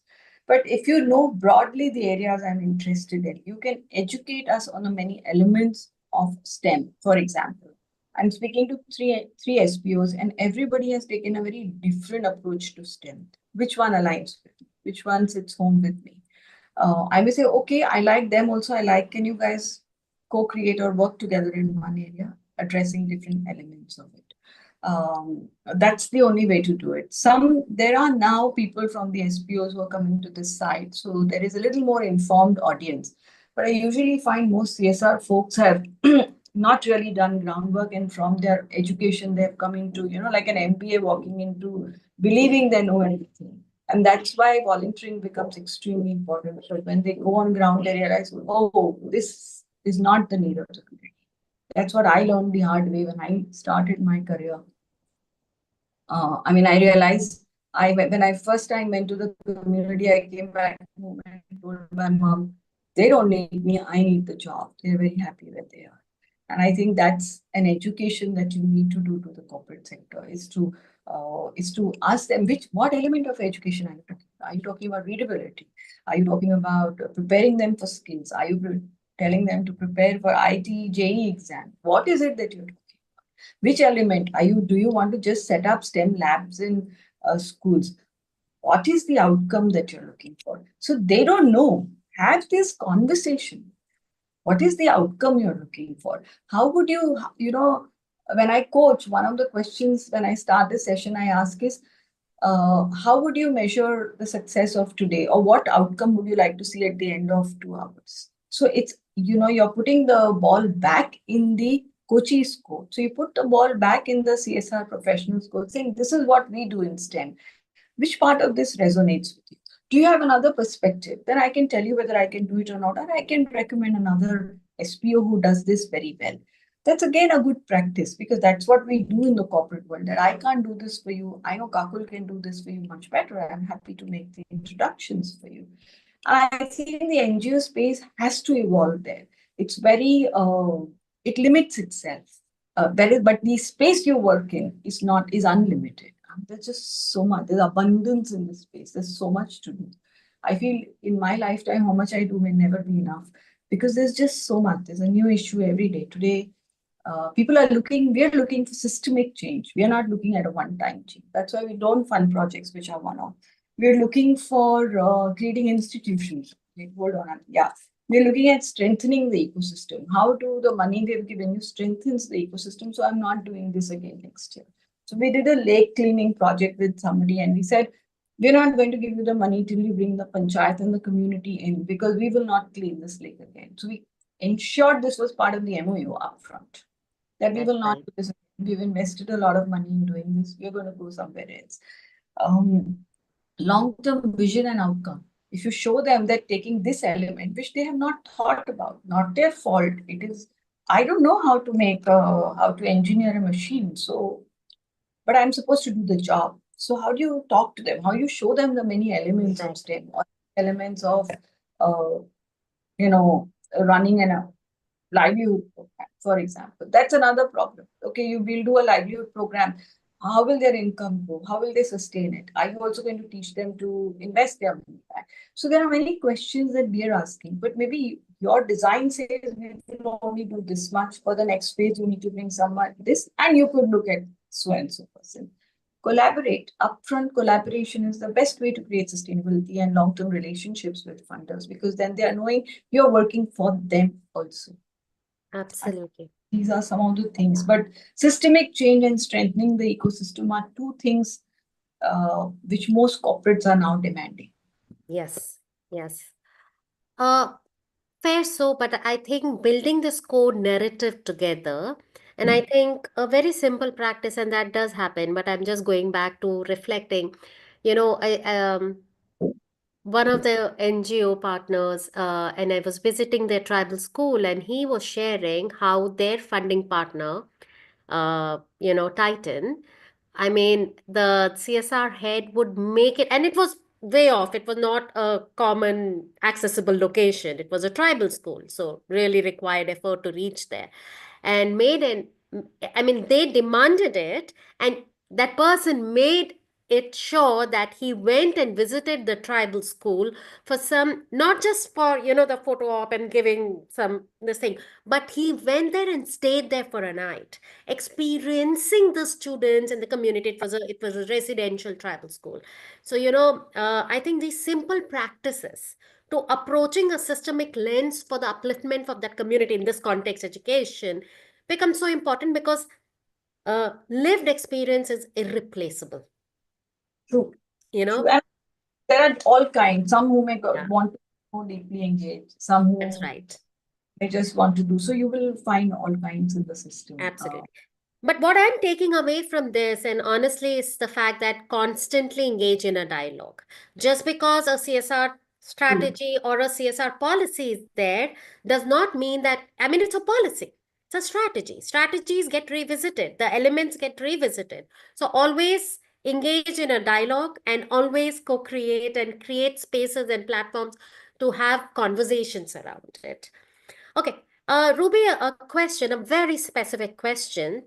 What do we need to do when we are approached by CSR folks in March and they request for utilization by end March? If we say no, will this impact our future prospect? A very No. timely question, but I'm gonna, I thought I'll just bring it in. If you can do it, honestly, take the money and do it. If you can't, tell them. I've had lots of partners who said, I will not be able to deliver on this. And I continued. We said, fine, we will come back to you next financial year because we believe in your project. I don't think you should. I mean, this it says that they need you. But when you are, see, because this is where again governance comes in. You're not just going to do a job until unless you're able to invest in capex, which is the easiest way to spend money in the last month. Yeah, But if you're talking about social change and engagement, there's a whole. You need community permission. You need to do a whole lot of things before you can go and run a program in a school or wherever. So if you think you can do it, say yes. If not, say, I feel very honored that you reached out to me, but this currently is outside my scope of work because of 1, 2, 3, 4, 5. We would be very happy to engage with you next year. Um, I would do that, and I have high respect for somebody who can do that. absolutely. Okay, so I totally echo that. So take away the fact that only sign up for what you can do if you can do, and and be upfront about it. I don't think the fear or the insecurity of it hampering your relationship need to exist, if you put it like that. Um, the other question was, how can we attract CSR grants for an intervention in collaboration with state governments? And Yeah. Sorry, go ahead. There was a second no, part. I mean, this is something that's kind of come up across platforms, something that's so often spoken about, and especially when it comes to sustainability of interventions, right? How do we kind of collaborate, co-opt government schemes, etc., etc. But any thoughts on this, Ruby? So yes, there is a hesitation from the corporates because their relationship with the government is beyond a CSR project. I think you must Yeah, understand that. Uh, can, for example, in Tamil Nadu, any project you do in education has to go through the NAMA website. We don't have a choice. So we leave it to the NGO saying, when you have the permission, you can come back to us, and they don't necessarily have to disclose the donor. This is my understanding, and I may be wrong. So then we do not sign no corporate will sign an MOU with the government until it's a very strategic initiative. They're putting up a university or something, then it's a different ballgame altogether. But there will be hesitation because will there be implications on the business? Can you give them comfort that there will not be? We have done this with this company, that company. You are most welcome to talk to them how we have navigated it. So let them have conversations with people whom you've already done. But this is, I think, the corporate sector will have to open up to it because the only way to scale is through the government machinery. yeah, Nobody else has that capability or capacity to do it. So yeah, I mean, I know we didn't sign up with somebody because they said that we will have to do an MOU with the government, and we said we cannot do it in this state. Let's go to another state. So we went and did the same project in another state, but we still worked with that NGO. sure. I think again, it's something that is very contextual, I think so. And it's so driven, while obviously these are aspects, but for sustainability, like I'm reflecting on this project that happens with in healthcare for mobile health vans. And there was a district level project where the government actually carved out, blocks and at the state level blocks, districts, to say that, okay, this can run through this CSR partnership, this can run through this CSR partnership, because it's also augmenting government's capacities, government resources, which are not there, but with a perspective of the last mile being reached out under the intervention. But as I said, it's something goes back to seeing the boundaries and the willingness of the partners and engaging in a dialogue around it to see where you Yeah, can. they're multinational NGOs. They have to go all the way back to their headquarters to get permissions to sign something, Exactly. to align on a project like this. That's one.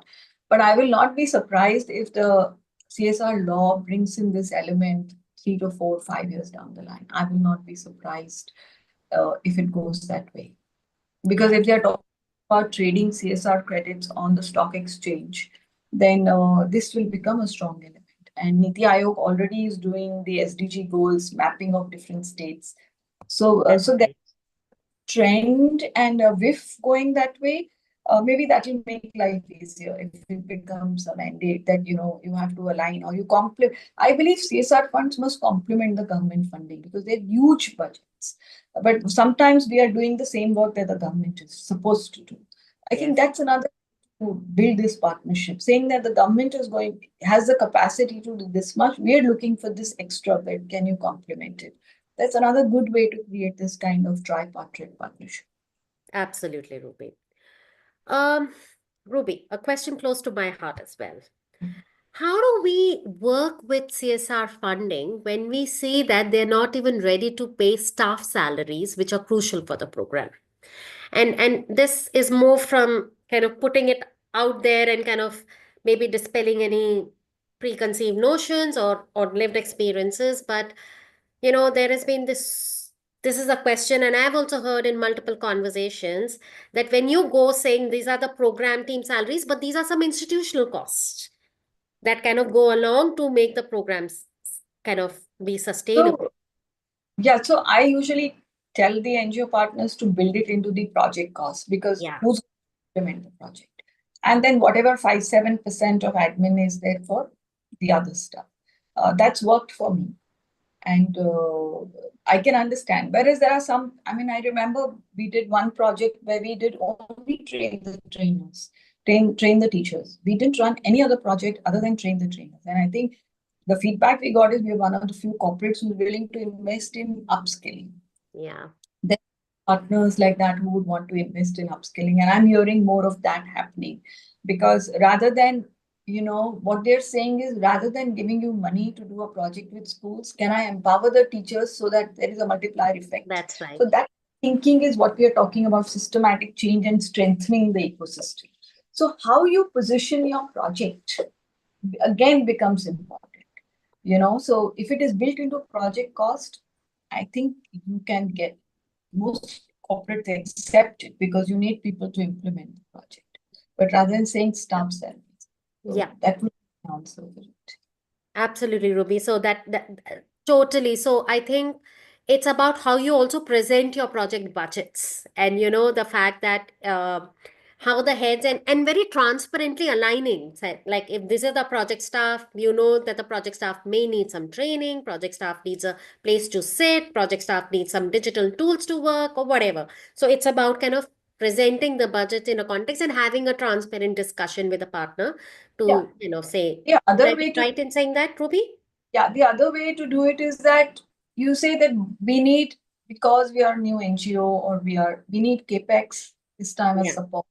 Can you do one-time CapEx for us? And next year onwards, we will use that percentage of the money for operational or running the project, which is easily doable, Absolutely. but be upfront. See, every time you cannot, every year, if you're going to say, I need something Yeah. digital, I need to upgrade, that will not sail through. But if you say, I need one-time cost to set up the office, because we are a new NGO or whatever it is, I think people, like we're right now looking at a mobile science lab. So they've upfront said that CapEx cost is this much. From year two onwards, everything is becoming operational. So we've agreed to that. But that's the model that they work in. So why do you need CapEx upfront? I think if you can justify that, and or saying that, we've reached out to 5 donors, 2 of us are giving us rent, third is giving us this, we are looking for this support. Would you be happy to support this? So make the case for it. There's nothing wrong with it. People understand. Or can you give a, I know a lot of corporates also give space in their own offices if they have it. That can we rent for 1 year in your, so then electricity, water becomes free, the Wi-Fi becomes free. That could be other ways to do it. So that's what I'm saying. Think of innovative models, and they can pick and choose. Give them the space that will still work with you. You can pick and choose what you want to do. Sure. So, Ruby, this question's come again. Can you suggest a few CSR NGO conference conclave platforms apart from one-to-one reach outs? Which are the ones, Ruby, you top of mind that you have seen over the years that you would kind of say these are the ones that make a lot of sense? Honestly, I don't attend any one of them nowadays because I find that so I will not be able to do it. I think maybe I'm just getting old and not I would say whichever state you are in, align with all the industry bodies because they all do CSR. Like That's Vicky has a center of excellence on CSR. Vicky will have a South chapter, an East chapter, a West chapter. Go there and empanel yourself with them because they do awards. So they would be able to recommend you better. One is that. Second, the Charity Commissioner's Office. How come? Is there a state level? I mean, I know Maharashtra government. No, I think the Rajasthan government appointed somebody from the corporate to help them identify good projects, which means the governments are now saying we don't have the CSR partnership expertise. How do we do that? So are there spaces like this which are available? Go to your, after the union budget, the amount of outlay that has come in, what is the outlay for your district? Can you go to the collector and say, what's your outlay? How can we work together? So I would rather do that rather than attend large conferences. And honestly, I haven't attended one in many, many years. Even when I have been asked to come and speak, I don't. because I don't know what happens after the conference. If there's no continuity for me personally, it does not create value. So apologies, wrong person to be asked. No, but I mean, and honestly, the list of conferences is very easy to find. But Ruby, I must say, and again, this is just a personal opinion. Obviously, I've seen. I'm not going to name, but I've kind of attended couple of very well-known platforms where NGO and corporates come together, CSRs come together. But it is like a mela, Yeah. and the rush to exchange cards. So, and I just feel, as much as you want to kind of exchange cards and kind of connect to people, it may be better, like you suggested, going to LinkedIn or going to creating more personal channels of conversation and kind of connecting at the state level with these industry associations, even and maybe certain platforms where there are true dialoguing that happens towards a cause, so not really exchange of cards alone, but there are conversation spaces for conversation. And there is I mean, obviously there's Charcha, and there are few. I Add must say, that, will add to that, somebody whom I respect a lot and who's a networking ace. I once asked him, how do I network? You know, so he said, it's not about exchanging cards or going to 20 events, but if in that conversation you have created value, you will stay in that person's mind and exactly. they will come back to you if they're ready. And that has worked. And I yes, if this conversation today creates value, then we can build the relationship to the next level. So I think that's the networking mantra which I take. But that reaching out and saying, I want to reach out to these 10 people in the next 1 month. So I'm either going to find LinkedIn, where do I have common connects? Are they willing to make the introduction?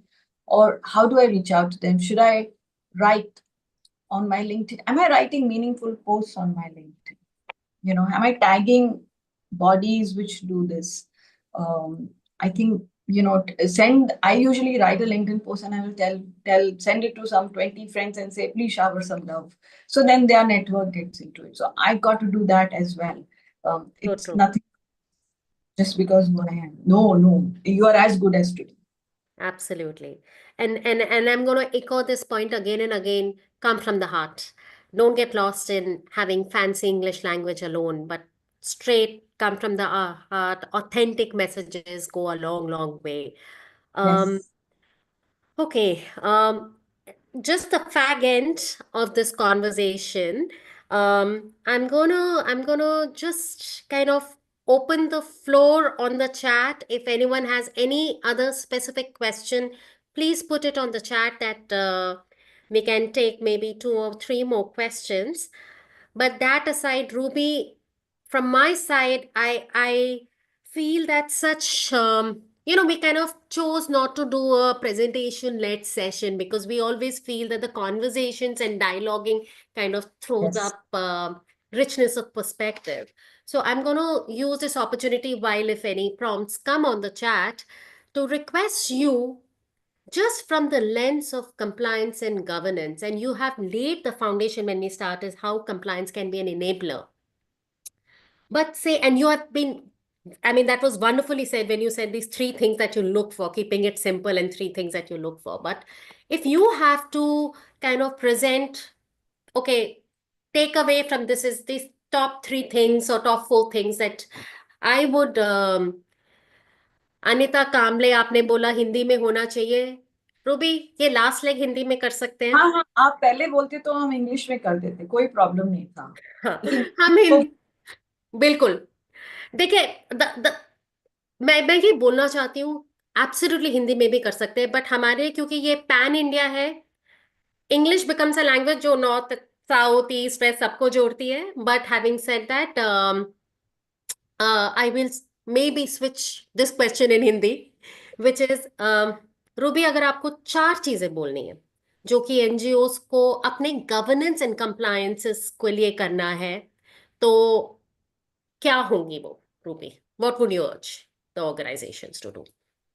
one is know what all your compliances are, financial, just the nature of who you are, APGs, trust, whatever. They are updated and they should be in your pocket. मतलब आपके पास वो एक ready होना चाहिए कि here are all my compliances. I think that's one thing. So have a more structured and holistic approach to compliance is what I would say. So, whether you can create a dashboard where every board meeting or every month when you do a team meeting, you do hygiene of where my compliance stands. I think these would be, when you're writing a funding proposal, the first page should be how you're compliant. I think that would be my think on compliance and governance. Thanks, Ruby. And don't just take a deep breath and say, एक cup चाय लाओ, अभी बैठ के compliance करना है, एक आधे दिन में हो जाएगा. Let's just मतलब सबसे बाहर निकालो, खत्म करो. I think अगर ये approach लेंगे तो it helps. और मैं compliance मेरे लिए क्या कर सकता है? अभी आप compliance के लिए काम करें. Compliance आपके लिए कैसे काम कर सकता है वो सोचिए. Get creative on that. या गुड पर्सपेक्टिव. रूबी, एक ये क्वेश्चन कई बार पहले भी आया था, मैं पिकअप कर रही हूँ. FCRA कितना जरूरी है? अगर अभी तो मुझे लग रहा है FCRA टाइट हो जाएगा ट्रम्प के आने से. सो काफी फंडिंग जो हमको बायलैटरल और उनसे मिलती थी वो अभी कम हो जाएगी. और अगर इंडिया बोल रही है कि हम डेवलप नेशन है, तो मैं बोल रही हूँ कि आपका जो फंडिंग प्रपोजल है वो बैलेंस्ड होना चाहिए. आपका CSR भी होना चाहिए, इंडिविजुअल भी होना चाहिए, बट बहुत भी डाइवर्स नहीं होना चाहिए. बट FCRA फंडिंग टाइट होगा. Government is cracking. ट्रम्प में स्टॉप, इंडिया डेवलप्ड कंट्री हो रही है, तो हमको दूसरों से पैसे लेने की क्या जरूरत है. तो उसका लॉजिक चेंज होंगे. लोग जो दे रहे हैं, मुझे पता है एक फाउंडेशन है जिनका इंडिया में वो रजिस्टर्ड नहीं है, ग्लोबल फाउंडेशन है, लेकिन उन्होंने इंडिया बेस्ड रजिस्टर्ड फाउंडेशन को ढूंढा जिसके थ्रू वो डिसेमिनेट करते हैं. वो भी एक स्ट्रैटेजी आई थिंक आगे जाके हो जाएगी. हो सकता है फंड रेजिंग US में हो, लेकिन उनका एक प्रायोरिटी एरिया इंडिया होगा जहाँ पे फंडिंग आएगी, जिसमें चैनल बनेगा. So worth it to tap all foundations. How वो foundations usually I think CAF के थ्रू वो अपनी assessments कराते हैं जिस NGO को पैसा देंगे. Worth spending that money and getting yourself registered on those NGOs. So most corporates जो global हैं, वो उनके जो फाउंडेशन की साइट होती है उसमें सब कंट्रीज जहां जहां उनकी प्रेजेंस है सब NGOs लिस्टेड होते हैं. अगर किसी को देना है वो मैचिंग ग्रांट करते हैं. उनके बहुत सारे प्रोग्राम्स चलते हैं जिनके थ्रू आपकी एक पाइपलाइन बन सकती है. लेकिन पहले CAF रजिस्टर्ड NGO होना चाहिए. इसका मतलब आपके number of years, due diligence, ये एक्सेट्रा वो सब जगह पे होना चाहिए. या thanks Ruby.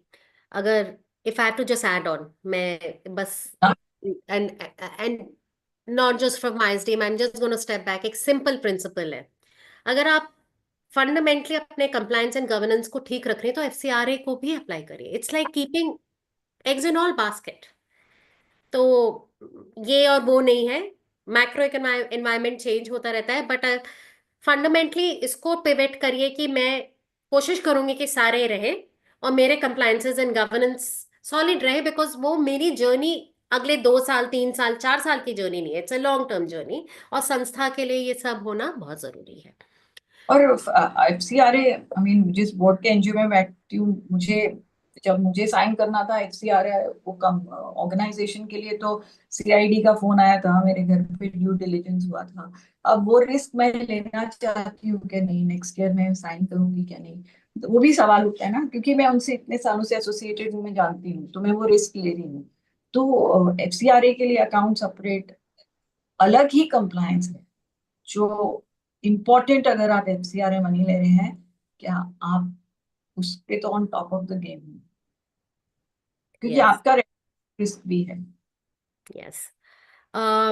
I know we have a poll, हमारे पास एक फीडबैक सर्वे है, मेरा हम्बल रिक्वेस्ट है सारे पार्टिसिपेंट से, आप गायब ना हो जाएं, आप वो पोल जरूर दीजिए, बिकॉज जैसे मैंने बोला हमारे इनिशिएटिव के अंदर ये एक शुरुआत है। आज ये पहला सेशन हम रूबी के साथ कर रहे हैं, but our intention is to curate session, so आप लोग का feedback will be very important for us कि इस सेशन को हम कैसे ढालें, कैसे करें, which is very practical and helpful for the audience.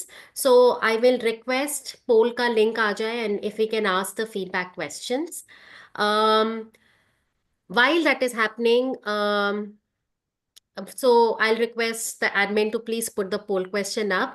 और जब तक ये हो रहा है, मैं एक और रिक्वेस्ट कर रही हूँ, मैं दोनों इंग्लिश एंड हिंदी में करूंगी। सबसे पहले प्लीज डू गिव रिस्पॉन्सेस, आप ये क्वेश्चंस आ गए हैं, do engage and give your responses. Parallelly, I'm calling out again, centre for good governance के अंदर ये जो हमारा प्रोग्राम इनिशिएटिव चल रहा है, it is supported, it's funded, so we are wanting to work with around 80 NGO partners, जिनकी हम कंप्लायंस एंड गुड गवर्नेंस की कैपेबिलिटीज एंड कैपेसिटीज में हेल्प कर सकें, उनको सपोर्ट कर सकें। देव, आपको इसके बारे में इंफॉर्मेशन और मिल जाएगी अगर आप जाएंगे CFGG की वेबसाइट पे, ISDM, आप ISDM पे जा सकते हैं, otherwise website is cfgg.isdm.org.in। Details आपको चैट पे हम डाल देंगे, please reach out to us. कैसे हम आपको सपोर्ट कर सकते हैं, we are really looking forward to bringing this to a place just to help our sector get the spotlight, get the strength to continue doing the great work the sector is doing.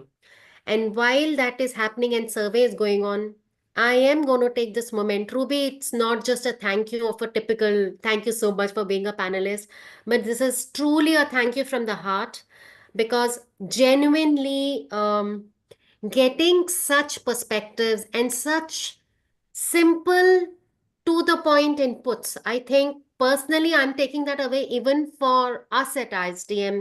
It's truly been very, very insightful, very helpful, Ruby. So appreciate you taking the time out and being here. I think getting this bridge voice of a corporate leader with a heart completely invested in the development goals. It's brilliant to hear the voice. It's brilliant to hear the advice and the suggestion. And I think equally important, understanding the challenges that the corporate partners have. So thank you to bringing all of this to fore, and really appreciate the time, Ruby. Yeah, I want to thank all the participants for sharing your questions, because that itself was a huge learning for me. So I think I've gone taken back more than I hopefully have given. But I just want to end by saying power of homework, power of meaningful relationships, power of compliance, power of impact and outcome, power of storytelling, power of shared value, power of collaboration, and power of making a difference. You are all capable. I mean, you're doing it. That don't let go of that power. Absolutely, absolutely. So we do have a link of SurveyMonkey on the chat box. ये हमारा एक compliance readiness form है, so organizations can kind of fill this in who want to engage more with us. So on that note, I really want to thank all the participants for joining us for this. Like Ruby said, बहुत बहुत धन्यवाद आप लोगों का, बहुत बहुत धन्यवाद right questions पूछने का. And thank you so much. We got so many questions in advance. So the interest that kind of got generated, I will equally say कि हमने बोला था unlocking, corporate partnerships, unlocking CSR funding. But equally important is understanding compliance and the brass tacks of it and other pertinent topics. So please continue engaging in the journey with us, and looking forward to learning, co-creating, and doing this together. Thank you so much. Thank you. Thank you very much. Thanks, Kapul. Thanks, Ruby. Thank you so much. Bye-bye. Bye.